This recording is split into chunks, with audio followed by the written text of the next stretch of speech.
mean free path of a molecule of an ideal gas A is half the another ideal gas.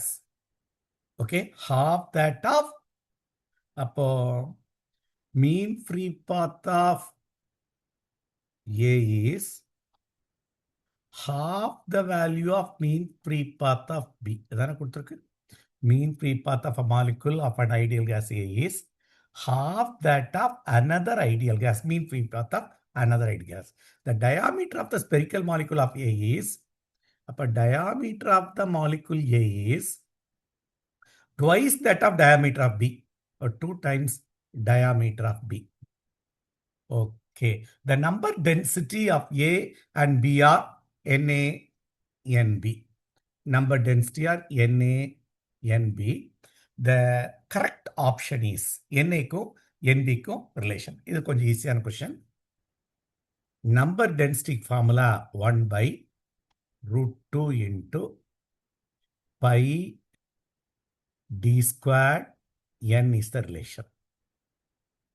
அப்ப first caseக்கு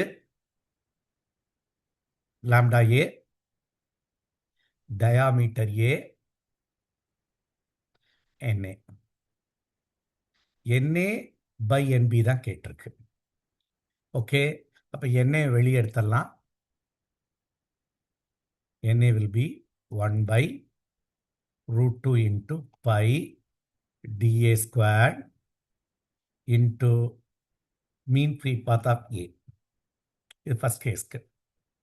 Second caseக்கு Nb equal to 1 by root 2 time pi into diameter of B is diameter of A by 2 போட்டலாமா? Diameter of A by 2 the whole square. அடுத்தது mean free path of B is 2 time mean free path of A, 2 time lambda A. அப்ப இது denominator by denominator numerator போயிருச்சு. இந்த 2 4i மேல போயிருச்சு. சரி, coming to Na. இப்போ Na பார்த்தா இந்த 2 தவிர மற்றதெல்லாம் சேர்ந்தா Na.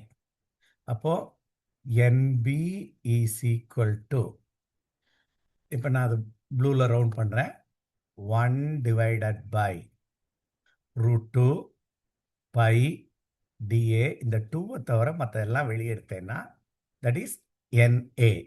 4 by 2 2Na. உனக்கு என்ன வேணும்?